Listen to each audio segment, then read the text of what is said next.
सबसे पहले आप सभी को जय भीम, जय भारत, जय संविधान। मैं आप सभी नौजवान साथियों की भावनाओं की कद्र करता हूं। मैं कभी भी किसी से छीनकर मंच लेने वाला व्यक्ति नहीं हूं, क्योंकि संघर्षों की राह में जिनके वजूद होते हैं वो किसी पद के मोहताज नहीं होते हैं। इस बात को याद रखना। आज भोपाल के मंच से मैं बड़ी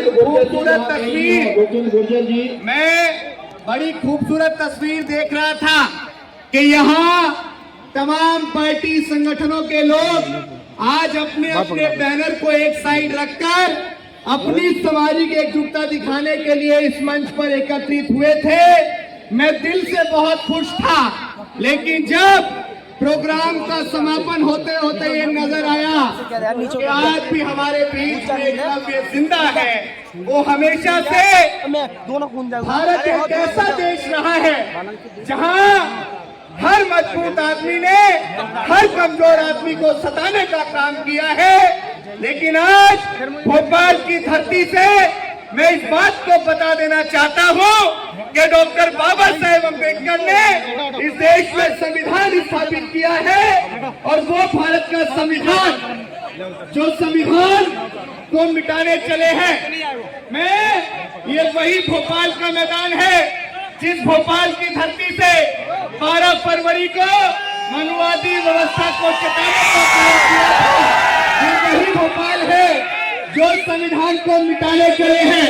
मैं उन हरामखोरों से कहना चाहता हूं जो डॉक्टर बाबा साहेब अम्बेडकर की फोटो जलाने का काम कर रहे हैं, जो अपने बाप का पुतला जलाने का काम कर रहे हैं, जिनकी औकात, जिनकी हैसियत कभी संविधान लिखने की नहीं थी, उन्होंने अपना बाप बदलने का काम किया है। जो लोग आज डॉक्टर बाबा साहेब अम्बेडकर ने संविधान लिखा, लेकिन वो लोग पानी पिलाने वाले लोगों को आज अपना आइन बताने का काम कर रहे हैं। मैं उनसे कहना चाहता हूं कि जिस प्रकार छिपकली के बच्चे कभी मगरमच्छ नहीं बन सकते, जिस प्रकार छिपकली के बच्चे कभी मगरमच्छ नहीं बन सकते, ठीक इसी प्रकार पानी पिलाने वाले लोग कभी संविधान निर्माता नहीं बन सकते। इस बात को याद रखना। यहाँ मध्य प्रदेश के अंदर तानाशाही सरकार है, इस देश के अंदर तानाशाही सरकार है जो सामने से बाबा साहेब अम्बेडकर को नमन करने का काम करते हैं। मैं लेकिन इस मनुवादी व्यवस्था को, मैं इन जातिवादियों को चेताना चाहता हूं जो संविधान को मिटाने चले हैं, उन्हें उनकी औकात बता देंगे कि जो संविधान को मिटाने चले हैं उन्हें उनकी औकात बता देंगे। बाबा साहेब की नींव को तोड़ना आसान नहीं है, ये एहसास करा देंगे। और अपने 4 बच्चों की कुर्बानी देकर बाबा साहेब ने संविधान दिया था हमें, कि अपने 4 बच्चों की कुर्बानी देकर बाबा साहेब अम्बेडकर ने संविधान दिया था हमें। जो इसे मिटाने आएगा उसे आग में कोयले की तरह जला देंगे। आज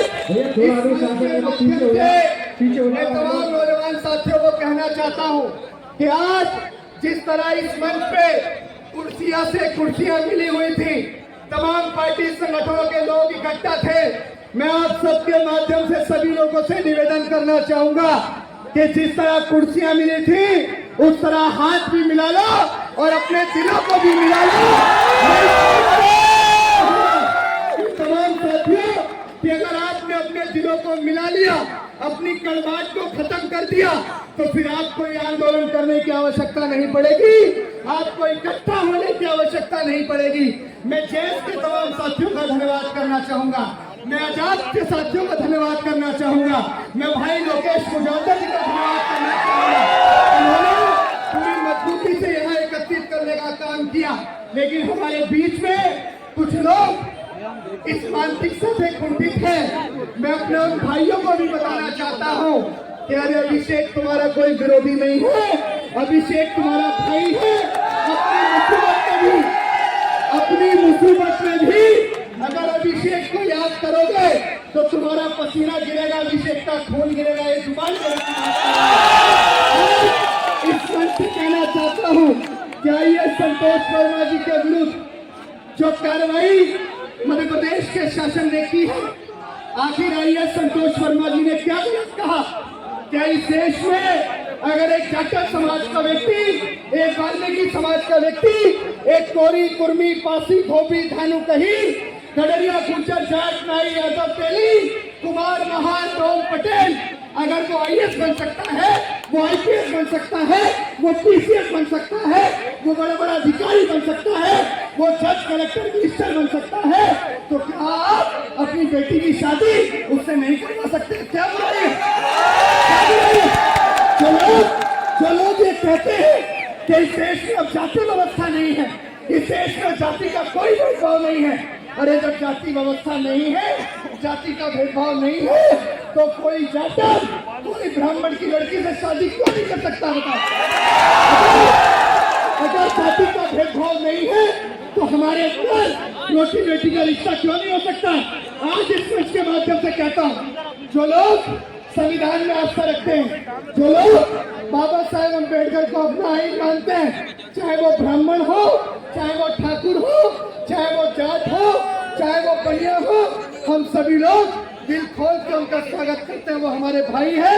अगर आप इस राष्ट्र को एकजुट करना चाहते हैं, अगर आप भारत को एक भारत बनाना चाहते हैं, ये जैन संगठन, ये आजाद संगठन और बाबा साहेब अम्बेडकर को मानने वाले तमाम लोग भारत को एक भारत बनाना चाहते हैं, भारत को सोने की चिड़िया भारत बनाना चाहते हैं, अपने देश के अंदर मत लड़ो, विरोधियों से लड़ो और विरोधियों से लड़के अपनी ताकत को मजबूत करो।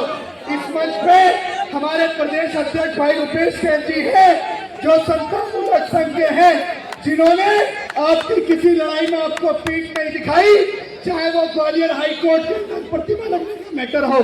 सबसे पहले ये भाई अपना सीना तान के खड़ा था, उन कायरों ने इसके ऊपर हमला किया, लेकिन ये भाई आपकी लड़ाई आधी रात भी लड़ता है। हमारे बीच में समता मूलक संघ के राष्ट्रीय अध्यक्ष भाई प्रताप सिंह अहिरवार जी भी हैं, जो आपके मध्य प्रदेश के छतरपुर जिले से हैं। इनके सब लोगों की ताकत को मजबूत करने का काम करना। जेस के, आजाद के, भीम आर्मी के और समता मूलक संघ के तमाम साथियों से कहूंगा कि अपनी कुर्सियों के साथ अपने हाथों को मिलाइए, अपने दिलों को मिलाइए, और जिस दिन आप लोग एकजुट हो गए, जिस दिन आप लोगों ने अपनी पार्टी संगठन को साइड रख दिया, ये भाजपा आरएसएस की बातों की नींद आज से ही हराम होनी शुरू हो जाएगी। कसम से हमें